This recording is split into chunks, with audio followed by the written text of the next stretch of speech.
At the beginning of the process, I activate the statistics feature to observe the overall structure of the dataset. This allows me to evaluate the number of vertices forming the model, as well as identify how many separate objects are contained within the file. To ensure accurate measurement, I adjust the unit settings within the software. This allows me to define whether the scale is represented in meters, millimeters, or other measurement units. Within Edit mode, I enable the edge length display to examine the dimensions of the mesh. However, because the model is derived from voxel data, the measurements represent small segmented components rather than clean anatomical edges.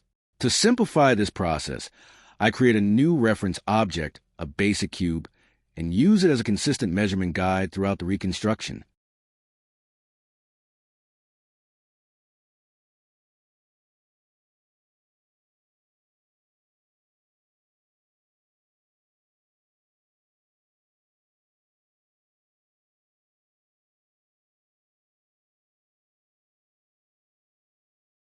I begin the reconstruction by focusing on the skull region.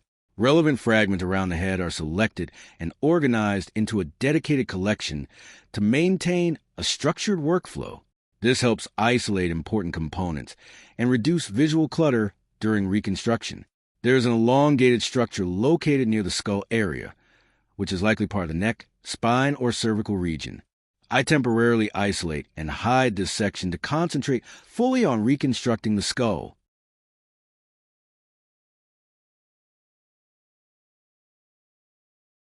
After isolating the head region, I re-enable previously hidden elements to reconstruct the beak, which is a critical component for defining the overall morphology. I begin by identifying fragments that may correspond to the beak region.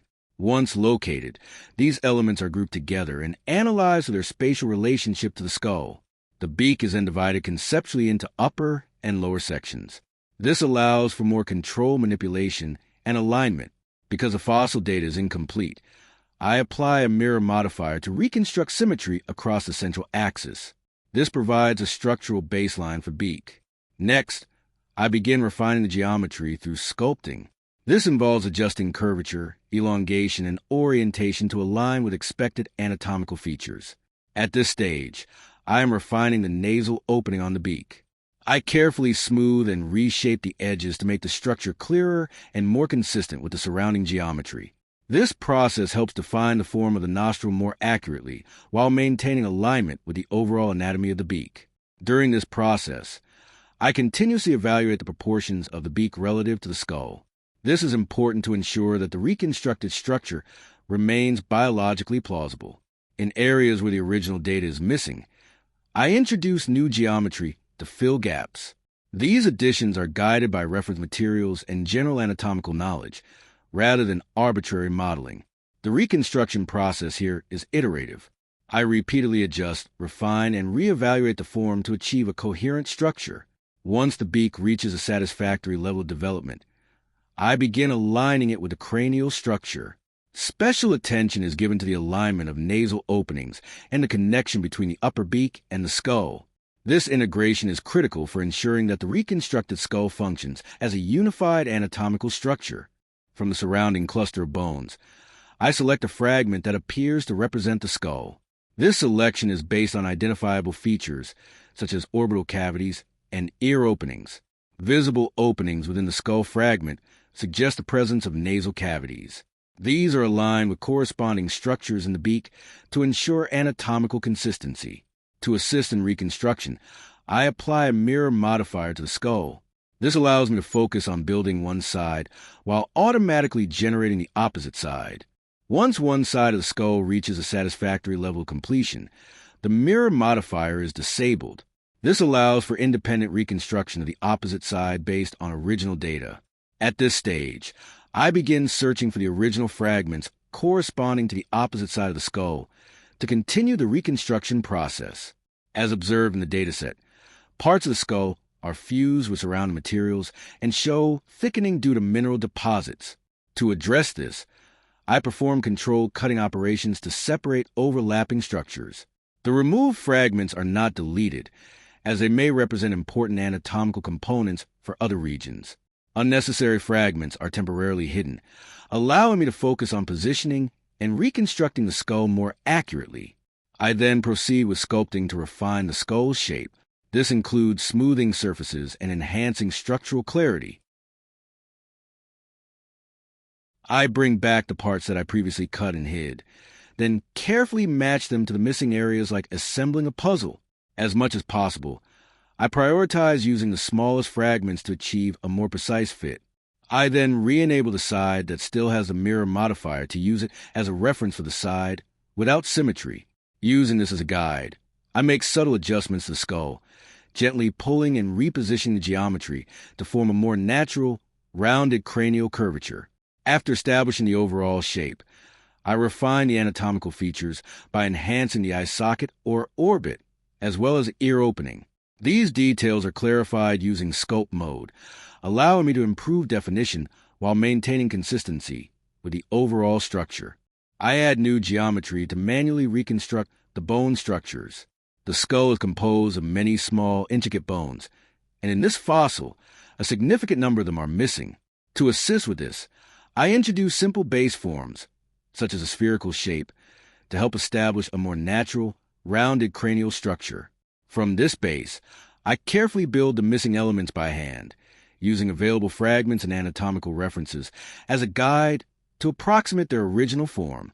Further sculpting is then performed to refine the skull. This includes smoothing the surface, adjusting the overall curvature, enlarging the orbital regions, and defining the auditory openings more clearly. Any excess thickness caused by mineralization is also carefully reduced to achieve a more realistic bone structure while preserving important details. I then apply color and simple texturing to differentiate the elements of the model. The blue color represents the original fossil bone data, while the red color indicates the manually reconstructed geometry that I have added. This visual distinction helps clearly communicate which parts are based on the original scan and which parts are interpretative additions. After completing the initial skull reconstruction, I reintroduce previously hidden fragments. These are analyzed to identify additional structures that may belong to the skull or adjacent regions. Next, I shift focus to the cervical vertebrae. Fragments with similar morphological characteristics are grouped together. Some elements are fused with other bones and must be separated before reconstruction. Certain shapes resemble rib-like structures. This observation supports the hypothesis that the surrounding fragments belong to the cervical and thoracic regions at this stage. Interpretations remain provisional and will be validated as reconstruction progresses. The workflow involves repeated cycles of hiding and revealing fragments. This allows for continuous evaluation of spatial relationships between components. A larger structure near the skull region is identified and tentatively interpreted as the sternum. This classification remains subject to further validation. Based on the arrangement of fragments, it is possible that the original fossil was preserved in a curled position, similar to an embryonic posture within an egg. At this stage, I continue searching for additional fragments that can potentially be matched. I carefully evaluate which pieces belong together and identify parts that are spatially close to one another, while consistently maintaining attention to scale and proportional relationships between the bones.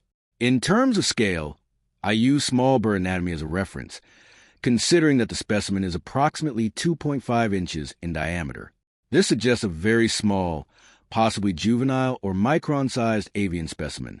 Therefore, I ensure that each reconstructed element remains proportionally consistent with small bird skeletal structures, particularly in relation to the skull, beak, and cervical vertebrae.